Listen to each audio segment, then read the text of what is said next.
Welcome back to One Hot Bite. Melissa here, where healthy doesn't have to be boring, and we're going to make the best upscale PB&J sandwich you will ever eat. We're going to start with some fresh strawberries. I know that's not what typically comes in a PB&J, but just follow me on this.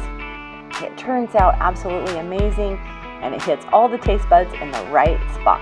So depending on the size of your strawberry, you want 1 to 3, and we're just going to slice it kind of thin, enough that we want it to have a presence inside the sandwich. We want to know strawberries in there, and we're going to slice these up. The other thing we're going to put in this upscale peanut butter and jelly sandwich is some fresh banana.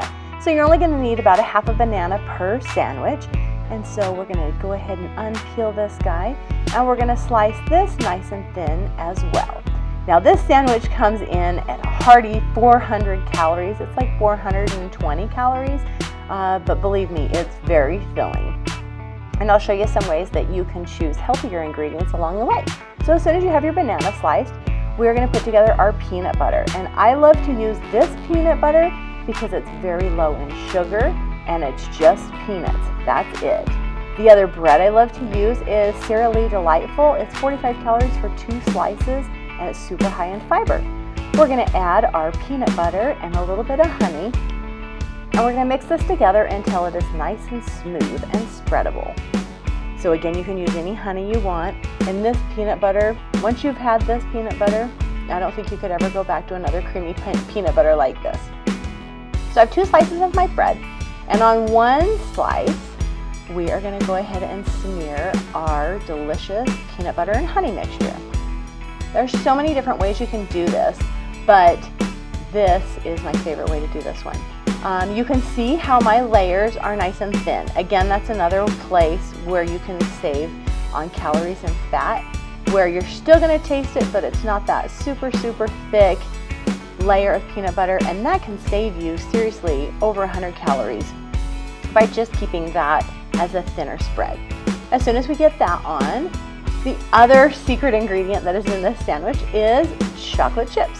So you can use mini chocolate chips, you can use Caro, you can use, these are semi-sweet, and I'm just going to chop them up so they're nice and small. I'm going to sprinkle this over the top of our peanut butter. Make sure that we get a little bit in every single bite. So I'm going to spread that around. That looks great. Now we're going to top this slice with our fresh sliced strawberries. And we're going to layer those, and we want these just to be a nice thin layer. If you have too many, go ahead and eat those now. But we just want to keep that nice and even layer, one single layer on this. And as soon as you get all your strawberries on there, now we're going to add our banana. This is a multi-layered sandwich, multi-flavored. It has so many different facets to it. It's really delicious. Once you have it like this, you really can't go back to a regular PB&J. On our other slice of bread, you're going to want like the ideal thing is a pineapple jam, a pineapple jelly. This is pineapple pepper, so it has a little kick to it, but really I'm not going to taste much of that kick in this sandwich. But it's a nice, sweet, but not too sweet kind of jam, because we already have a lot of sweet elements going on here. So the pineapple pepper is great.